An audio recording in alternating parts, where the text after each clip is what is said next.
Bonjour à tous et ravi de vous retrouver sur ce nouveau numéro. On parle souvent du Watibé et de ses artistes talentueux, mais derrière le Watibé se cache un homme, le Watiboss. Il est un modèle de réussite pour plusieurs générations car il s'est toujours accroché à ses rêves. Quelles que soient les difficultés rencontrées, il a su garder la persévérance, la foi, mais surtout l'humilité.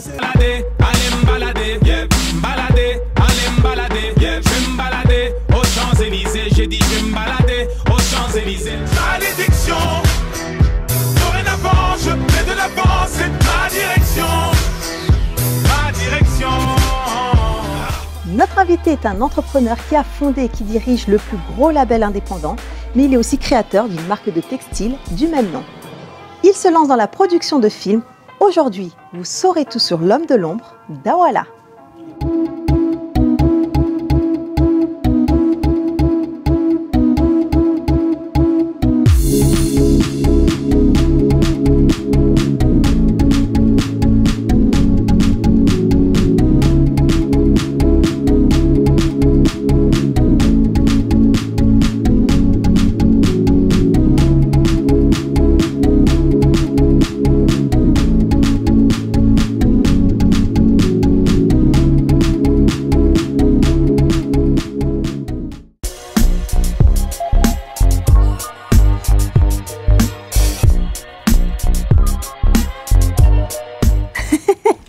Alors bonjour Dawala.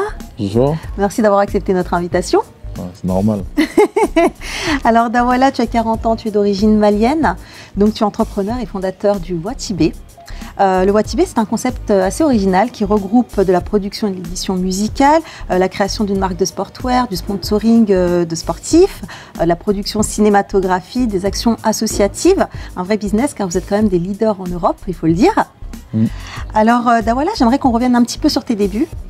Donc tu es né en France, à l'âge de 1 an, tu pars vivre au Mali. Tout à fait. Donc tu grandis dans le village de Nioro, donc c'est à la frontière mauritanienne, hein, c'est ça? C'est ça. Donc tu reviens vivre en France à l'âge de 11 ans, donc à la Goutte d'Or, puis dans le 19e. À cette période-là, tu ne parles pas le français. Tout à fait. Donc tu apprends tout sur le tas, tu dois te débrouiller. Est-ce que tu peux nous raconter? C'est vrai, j'ai fait en fait le contraire. Normalement, les gens veulent venir en France. Moi, j'ai fait la France au Mali. Après, à l'âge un peu adulte, on va dire, je suis retourné en France et paradoxalement, j'avais jamais vu de blanc en fait, à part au Paris-Dakar. Donc je disais, quand on arrivait à la Goutte d'Or, on se cachait derrière je me rappelle, derrière les voitures. Et le ballon, c'était le seul moment qu'on pouvait partager, où on arrivait à se comprendre avec les jeunes de la Goutte d'Or. Sans parler la même langue, voilà. Vous compreniez d'ailleurs Dawala, Awara, Awara. Voilà, Awara, ça vient de là en fait, c'est-à-dire que moi je parlais pas français, il y en a qui prenaient le ballon et ils voulaient pas faire de passe, et je leur disais Awara, Awara, et comme c'était Dadja, donc ils ont fait Dawala en fait, voilà d'où vient mon nom Dawala en fait. Quand je jouais dans le 19e, où j'habitais dans mon quartier, il y avait les petits de mon quartier qui voulaient faire une compilation.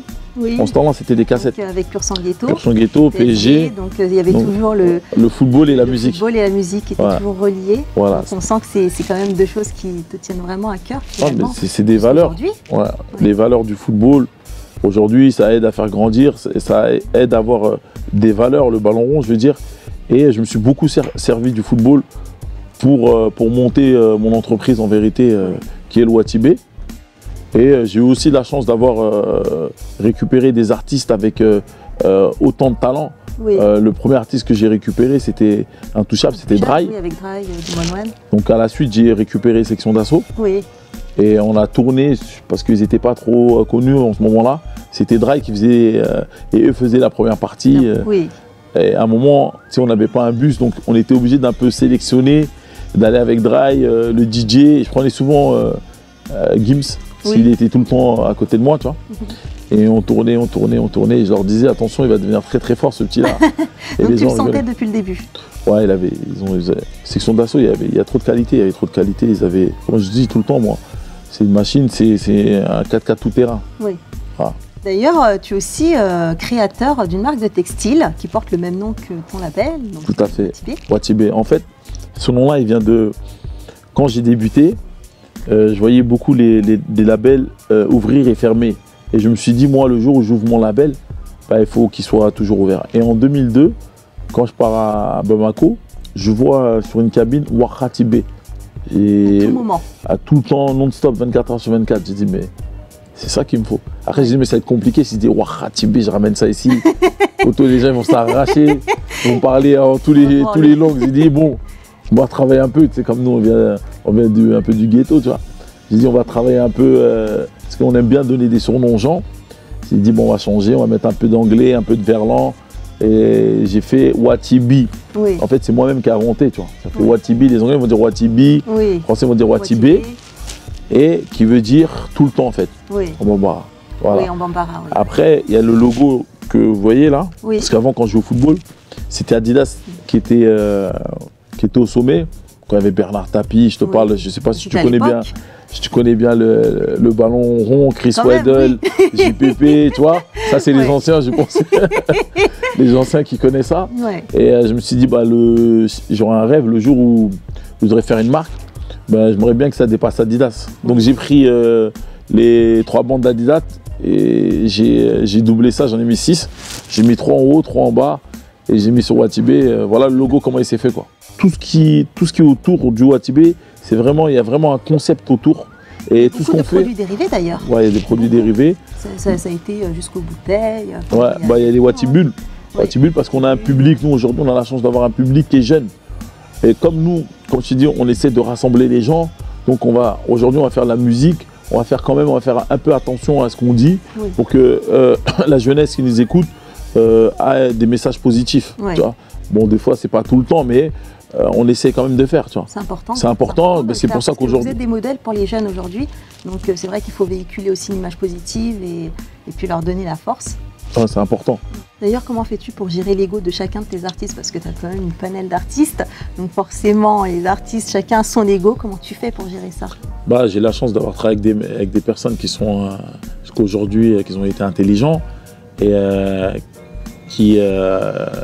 où on n'a pas besoin aujourd'hui de montrer ce qui est bon et ce qui n'est pas bon, et ils ont la chance de pouvoir s'auto-critiquer eux-mêmes. Oui. Donc j'ai ce sens-là dans le label. Et je pense qu'on a dû mettre ça en place, et aujourd'hui je pense que les gens arrivent à réfléchir d'eux-mêmes en vérité. Oui. J'ai ce sens-là aussi. Alors comment, en tant que producteur, tu as suggéré justement la polémique qu'il y avait eu autour des propos dits homophobes de la part du groupe, donc de Lefa particulièrement. Comment tu as suggéré ça en tant que producteur? Après, en tant que producteur, un producteur, c'est une personne. Oui. Donc en tant que personne qui a grandi aujourd'hui en Afrique et qui a grandi dans les quartiers, donc à un moment quand tu grandis quelque part, tu essaies de comprendre la façon de vivre des personnes, comment on vit, l'éducation, comme je t'ai expliqué, tout vient de l'éducation. Si en étant jeune, l'éducation que tu as eue, tu n'as pas été confronté à ces problèmes-là, bah, à un moment, comme je t'ai dit, quand tu arrives à un moment où quand tu arrives, tu es au sommet et que tu as beaucoup de personnes qui t'écoutent et que tu dis des bêtises, c'est normal que les gens te reprennent en disant attention, ça c'est pas bon. Après, c'est sûr, autour de ça, dès qu'il y a un petit dérapage, beaucoup de médias, les médias s'en servent pour faire un boom. Complètement. Mais sinon, si tu vois aujourd'hui ce qu'est la section d'assaut, l'exemple des artistes qui sont dans la section d'assaut, on voit bien que c'est pas des dangereux. Mais ce combat-là, il a été dur, c'est vrai. On dit ce qui ne tue pas te rend plus fort. Aujourd'hui, je pense que cette épreuve nous a rendu forts. Pourquoi? Parce qu'aujourd'hui, le peuple a décidé que voilà, le roi, tous les gens, tout le monde a le droit de faire des erreurs. C'est pour ça que je t'ai dit, même moi en tant que boss, même si je sais ce qu'il faut faire aujourd'hui et ce qu'il ne faut pas faire, je peux déraper un jour ou l'autre. D'ailleurs, en parlant de ça, il y avait quand même une couleur musicale dans le rap avant le Watibé. Aujourd'hui, avec le Watibé, on découvre une nouvelle couleur musicale donc qui s'est installée en France, qui s'est quand même popularisée, qui touche un public beaucoup plus large. Tout à fait. Finalement, vous avez trouvé la bonne formule. Il y a des détracteurs qui vont bien évidemment critiquer cela, mais... La critique, c'est bien la critique. La critique, ça aide. Elle permet d'avancer. Elle permet d'avancer. Après, maintenant, comme j'ai expliqué, la musique, le rap, quand on parle de rap, le rap avant appartenait à ceux qui vivaient dans des ghettos, qui expliquaient leurs problèmes et qui racontaient leur histoire. Et c'était vrai, parce que ce qu'ils disaient, c'est ce qu'ils vivaient. Aujourd'hui, nous, on ne peut pas parler de bang bang ou de choses qu'on ne vit pas. On va parler des choses qu'on vit. On vit dans des familles, on donne des conseils aux familles. Et je pense que c'est ce message-là qu'on a besoin, surtout ce temps-ci, avec toutes les guerres qu'il y a, tous les problèmes qu'il y a. Je pense que c'est des messages de paix qui vont faire qu'il y a déjà une masse de monde qui va venir soutenir déjà notre musique. Et tu es le principal mécène aussi de FC Mali. Ah ouais. Le FC Ouatibé, pardon. Ouais, donc c'est le club de Montpellier d'ailleurs de France que tu sponsorises, sans compter le Watibox. Donc avec Mohamed Diaby, qui est un jeune boxeur, très prometteur d'ailleurs et qui. Tout à fait, il était champion de France à plusieurs reprises. Ouais. Après nous on est partenaire de Montpellier, on est partenaire de Caen, on est partenaire aujourd'hui de Tours. Oui. Et on a un club qui s'appelle AS Ouatibé qui se trouve à Bamako, oui. qui a fini, d'ailleurs je tenais à les féliciter, qui a fini deuxième, qui est monté en deuxième division, qui a fini invaincu du championnat de deuxième division. Félicitations. Et donc je tenais à les féliciter et nous on essaie de faire au mieux ce qu'on peut faire. Ça veut dire aujourd'hui nous on est dans le sport, dans la musique. Donc c'est-à-dire moi aujourd'hui, c'est pour ça que j'ai créé ce club-là où il y a plus de 1000 licenciés, c'est de pouvoir donner dans 1 ou 2 joueurs, de pouvoir donner la chance de pouvoir venir en Europe, de pouvoir venir dans un centre de formation pour pouvoir s'entraîner et s'il est bon, de pouvoir rester. Oui. Donc nous, comme on est bon dans ça, on essaie de faire ça, quoi. C'est une belle chose. Donc là, on est vraiment aussi dans l'action associative. Ouais, après, oui, c'est vrai que j'ai la chance d'avoir aussi des partenaires comme Clairefontaine, oui. comme la Ligue nationale la Ligue de Paris et Stade Malherbe de Caen qui nous avait fait un don. Oui. Donc on a pu donner les équipements, les stylos et les cahiers à la rentrée aux enfants de Bamako, l'AS Ouatibé qui joue là-bas. D'ailleurs, vous voulez aujourd'hui aussi donner la chance à de jeunes talents, donc avec un concours qui s'appelle le Trace Music Star. Qu'en est-il ? Ça se passe bien. Bon, il y a plus de 5 millions de votes et 6 000 abonnés. Oui. C'est qu'aujourd'hui, c'est un succès, quoi. Vous leur proposez quoi à la clé ? À la clé, on donne la chance. Ce que nous, on n'a pas eu, c'est de pouvoir être dans le label et de pouvoir travailler 1 ou 2 morceaux avec les artistes du Ouatibé et travailler avec le producteur aujourd'hui qui est moi-même et de pouvoir passer à la télé comme Trace, des télés comme Trace pour être mis en avant et donner la chance de pouvoir signer un contrat après. D'autre part, tu travailles sur un long métrage. Tu connais tout, toi. La pièce. C'est ça, la pièce. La pièce qui est en projet depuis 2012 environ. Voilà. Donc c'est l'histoire d'un SDF qui arrive au sommet grâce à une pièce. Donc c'est une manière pour toi de montrer que finalement avec rien, on peut faire de grandes choses. Ouais, encore un message d'espoir que tu apportes aux gens. C'est un message et ce message-là, je pense que tu l'as bien compris. C'est en fait un clochard et qui part de rien, comme tu dis, avec juste une pièce et il arrive au sommet. En fait, c'est le même message que quand on dit avec un stylo, si tu peux être écrivain, si tu ne sais pas écrire, tu peux dessiner, tu es dessinateur. Et si tu ne peux pas écrire ni dessiner, si tu as quelque chose, que ce soit le football ou tu es habile sur un sport, tu peux réussir si tu crois. Oui. Donc cette histoire-là, c'est en fait, c'est le jeu de la pièce, c'est un jeu qui est populaire, surtout dans nos quartiers. Oui. Là où j'ai grandi à Gaston-Pinon, là, dans la loge, c'est vrai qu'on jouait souvent au jeu de la pièce. Et ce morceau-là, la pièce était un morceau qu'on a fait dans l'album de Dry. Et le long métrage vient d'être fini. Beaucoup d'actu pour les artistes du Ouatibé. Donc le FAC est en concert dernièrement à l'Olympia, d'ailleurs le 17 février. Donc ça faisait 2-3 ans qu'on ne l'avait pas trop vu. Et puis là, depuis 1 an, il travaillait son projet. Alors Shinsekai, l'album qui sort le 25 mars. Donc d'ailleurs, vous êtes parti à La Réunion, vous avez fait un peu le tour du monde. Vous avez fait le tour des îles. Hein, ils ont été bien accueillis. Et je pense que le projet... c'est un projet à venir et je pense que c'est un projet qui va vraiment bien marcher. Et puis Dr Berry's en avril, Dry en préparation, la BO du film aussi, la pièce. Tout à fait. Donc voilà, et puis un retour de la section d'assaut en 2017. Ça c'est... Ça c'est si ça se passe bien. Si ça se passe bien, si Dieu le veut. Voilà. D'autres projets à venir ? Non, je pense qu'il y a Barakadama aussi qui prépare son projet, il y a la Vendetta qui prépare son projet. Il y a JR et Doumams qui prépare son projet, c'est pas Vendetta. Et il y a aussi Linda qui prépare son projet. Donc voilà, il y a beaucoup de projets finalement. sont actifs. Et j'espère que tous les Wati soldats sont derrière nous. On sera un peu partout. Il y a des artistes qui seront en Afrique, il y a des artistes qui seront en France. Voilà, on est mobile. Ben, bravo à vous. Merci beaucoup. Alors Dawala, dit Dadia, ton vrai prénom. Un petit rituel s'impose en seconde partie d'émission. Tu seras face au miroir et donc face à toi-même. Ton alter ego est celui qui te connaît le mieux, le plus. Il m'a chargé de te poser quelques questions. Alors tu as face à toi Monsieur Diakité, ton père. Il a des questions à te poser ou alors des comptes à régler. Des questions, c'est mieux. On n'a pas de compte entre un père et un fils, c'est toujours un respect. Alors Dawala, en tant que jeune Africain, lorsque tu es arrivé sur le sol français, avais-tu le poids de la réussite due au sacrifice que tes parents avaient dû faire pour toi, pour vous? C'est vrai que mon père a beaucoup travaillé à la ville de Paris. Il devait s'occuper de nous. En même temps, il devait s'occuper de sa mère qui était au Mali, à Nioro, donc ma grand-mère. Il a fait beaucoup de sacrifices.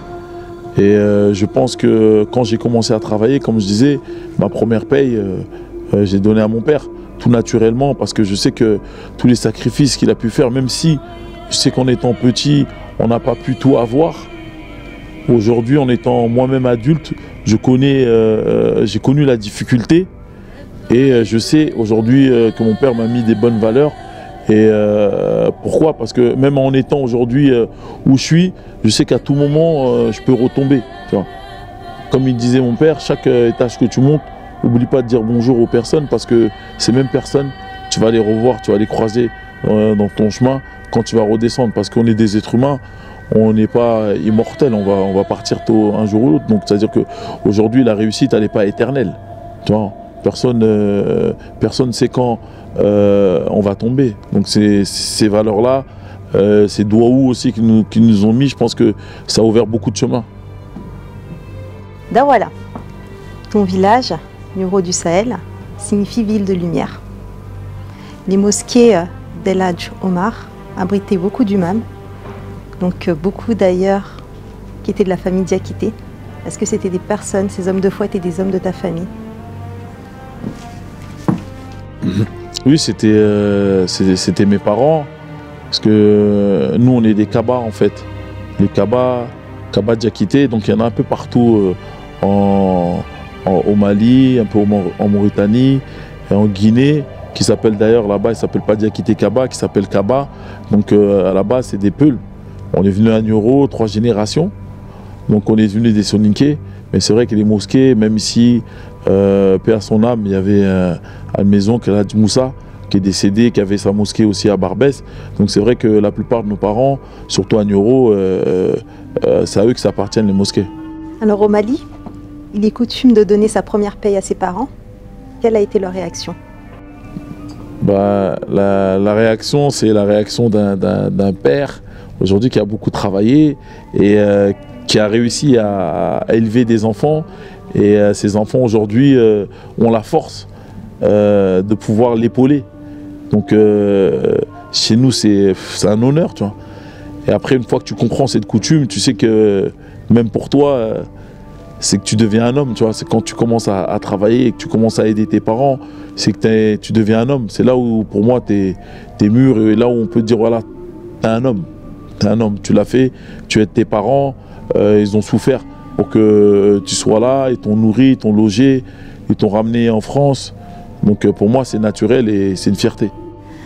Alors Dawala, tu es quelqu'un de généreux avec beaucoup d'humilité, mais à côté de ça, tu n'es pas un ange. Quelle est la pire chose que tu aies faite? La pire chose que j'ai faite, c'est pas une pire chose, mais c'est pas en fait, c'est pas un truc, on va dire pire, mais des fois, tu as vu, je suis quelqu'un, des fois je me sens pas bien parce que quand j'ai des proches par exemple qui viennent me solliciter pour me demander un service ou sur un projet et que je ne peux pas pour X ou X raisons, parce que moi-même, peut-être que je suis dans des difficultés et qui ne comprend pas, ça me fait mal, tu vois. Ça me fait mal parce que je pense que les gens pensent que je suis méchant parce que j'ai pas donné un coup de main à X ou Y. Mais moi, je pense que ça doit être un truc comme ça. Alors Dawala, as-tu déjà été trahi par une personne proche? Oui. Lui, c'est sûr que j'étais trahi. Mais après, je pense que ces trahisons-là ont... de toute façon, pour arriver où je suis, je me suis fait rouler dans la farine, je me suis fait trahir. Et je pense que ça fait partie. Après, maintenant, pour moi, la trahison où je me suis roulé dans la farine, c'est pas une défaite. Pour moi, c'est un apprentissage. On apprend. J'ai beaucoup appris de tout ça. Et ça m'a forgé et ça m'a même changé. Parce que c'est vrai que je suis plus éveillé, je suis plus paranoïaque parce qu'il y a plein d'histoires qui sont passées qui font que la personne, elle change, quoi. Oui, je me suis fait déjà trahir. Alors pour finir, tu devras imiter l'un des artistes du Watibé au choix, celui que tu veux ou celle que tu veux, en nous improvisant un petit couplet ou un petit refrain de 30 secondes. À toi de jouer, bon courage. Ouah. Je vais improviser qui? Vas-y. Saleté, c'est quand tu nous payes, man. Arracher le trottoir avec les dents, c'est le faire. 7-5 quand c'est nous, ça le fait. Mes rêves n'aboutit plus, j'ai consulté une salle fait. 7-7 quand c'est nous, ça le fait. 7-5 quand c'est nous, ça le fait. J'ai consulté mes rêves. Nanana. Tu cherches les paroles.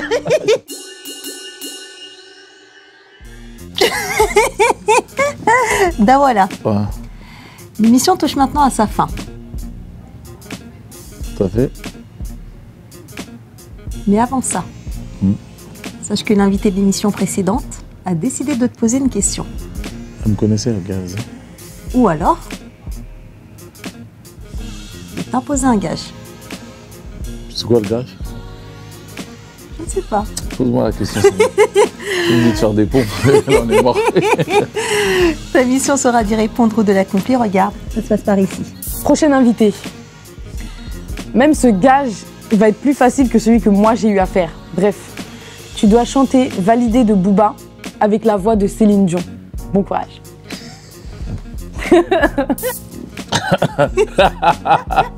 Tu m'as fait faire un truc de fou. Personne m'a fait faire ça. Ça, c'est pas La moi. voix de Céline Dion, c'est en mode... c'est quoi? Fais-moi encore rappeler la... Tu m'avais validé. Non, pas validé ça. La voix de Céline Dion, elle chante quoi encore? Tu m'avais validé. Donc ça, c'est Céline Dion. Elle va te maudire. Pourquoi faire ça? Ah, moi. Essaye. Tu m'avais validé. Bon, c'est pas mal, c'est pas mal. Pas mal. C'est pas mal, bravo. Allez. Alors, Dawala, merci d'avoir été avec nous. Merci pour l'invitation. Je t'en prie, t'as passé un bon moment? Très très bon moment. C'est vrai, même s'il y avait le morceau à chanter à la fin là. Ah ouais, là, tu m'as cassé la carrière là. Mais non, ce n'est que le début d'une grande carrière comme Céline Dion. Non, Céline Dion, elle est partie loin. On se quitte sur un nouvel épisode en tout cas. Merci beaucoup. Merci à toi.